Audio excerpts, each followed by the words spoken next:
My name is Sharon Youngblood. I am from Los Angeles, California, and I am 33 years old. Okay.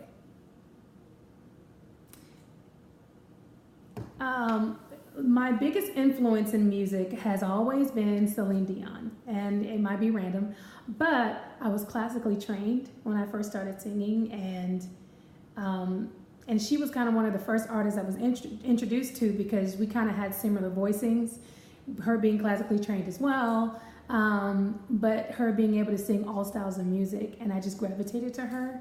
And one of my first songs I ever sang was Because You Love Me. It was to my middle school teacher who discovered me as a singer. So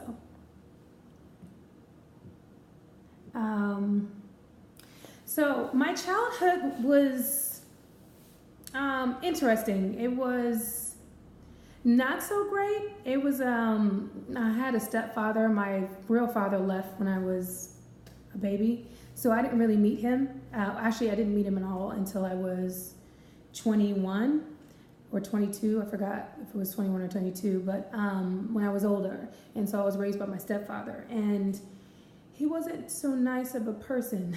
So it was a really tough childhood. He was abusive physically, mentally, for about 15 years of my life. And the music for me was my outlet at the time. You know, I didn't really know I was a singer. I didn't know anything. I was super shy. I was in my little bubble. I stayed to myself, you know what I mean? I kind of went through a lot of depression when I was younger just because of my situation and not really knowing how to speak out or say what I'm feeling. So when I discovered music, or actually discovered me, because when I was in middle school, there was a teacher, it was a performing arts school, because my mom really wanted us to be in the arts. So I was in vocal class, and she was like, "You have something in there," and I was like, "Me? I don't know. I don't know if you're talking about me." And then she told my mom, which is even funnier, because my mom was like, "Sharon, you have to be talking about her sister Tanisha," because my sister was the loud one, the outspoken one. But no, she was talking about me. And then she gave me my first solo at a concert, and she invited my mom. And like, I just always say the rest is history, because then my mom kind of took on the managerial thing and started getting me out there and doing music and all of that. And really the rest is history. I just started doing music from there, but I held on to music for dear life. It's really what kept me going for many, many years of my life, for all of these years really, but it was crucial for me when I was younger and going through what I was going through at home, and really internalizing that. So, yeah. One of my most memorable music experiences was I had been hired to sing a tribute to Quincy Jones. That was amazing.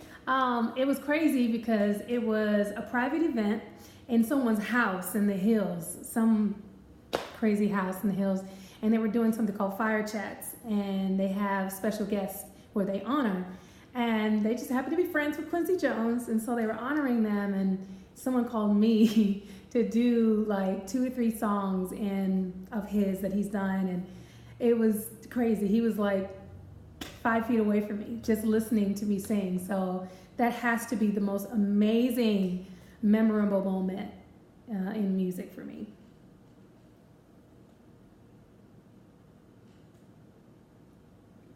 So why The Voice? The Voice.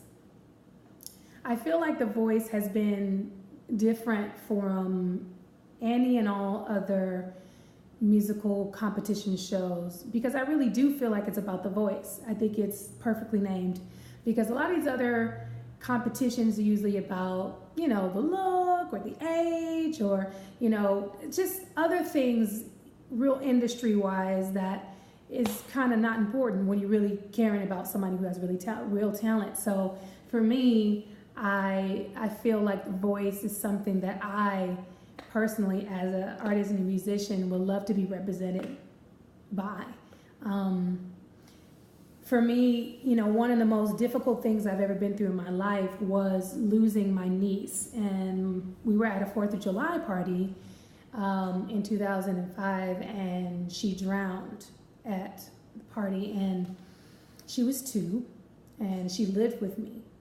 And so she was like a daughter to me, and it had to have been the most traumatic experience of my life, because there's a part of me that felt like if I was just there, because I was sick at the time. I was upstairs, I was sick, and I wasn't involved in any of the festivities, and she was downstairs, and she was kind of doing her thing with the rest of the family. And I've been so protective over her, and so I felt like if I was just there, she would still be here. And so I still carry that guilt. I carried that guilt for a long, long time, and it sent me into a depression.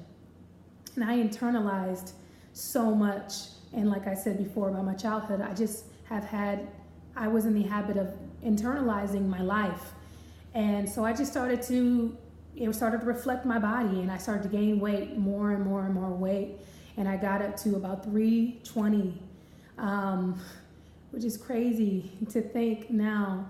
And it's been like the struggle of my life. It seems like forever.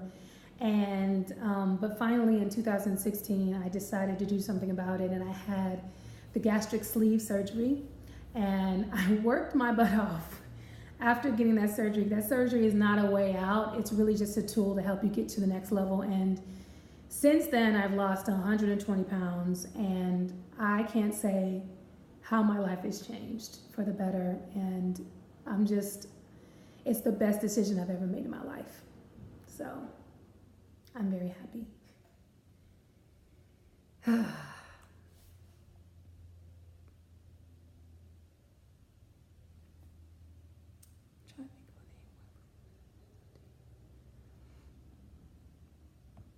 I've been singing for a long time, and my first gig I ever had was Lauryn Hill, which is crazy because I'm like, that was my first gig, like major background singing gig. And I was with her for about 5 years, and that was a crazy learning experience. And since then, I've done so many things with so many different artists. I've sung background for Idina Menzel. I did backgrounds for Jordan Sparks. I've done the backgrounds for TV shows. I was featured on Cold Case as one of the singers that one of the actors acted out me singing, which was crazy. I've done background on American Idol. I've done background on Glee. I've done background on just for so many different people. And Mary J. Blige is my current artist. I've sung background for Bono, Elton John, Sting. I've lived in Japan for a little while, singing out there. And for me, like, my life's work thus far has been great, but it's been a lot of background. And I've always been told, and I feel for myself, that I just have something different, that I feel like I can really change the world with what I feel like I've been given as a gift of my voice. I feel like, and it's something I've always wanted to teach, which is another thing. I love to teach music, and I love to teach vocal performance. And one of the biggest things I teach my students is about interpreting music, and how music is healing, and how music is meant to be the universal language throughout all nations. You know what I mean? So it's meant to be a life-changing experience. It's not meant to just be a song. And so for me, I have learned over the years how to really embody music, and how to really embody songs, how to interpret them, how to share my heart when I share my song. So I really would love this opportunity, and I think this is never a better time than right now, where I'm feeling my best. I look great, and it is what it is. So I'm really excited, and I hope I get this opportunity.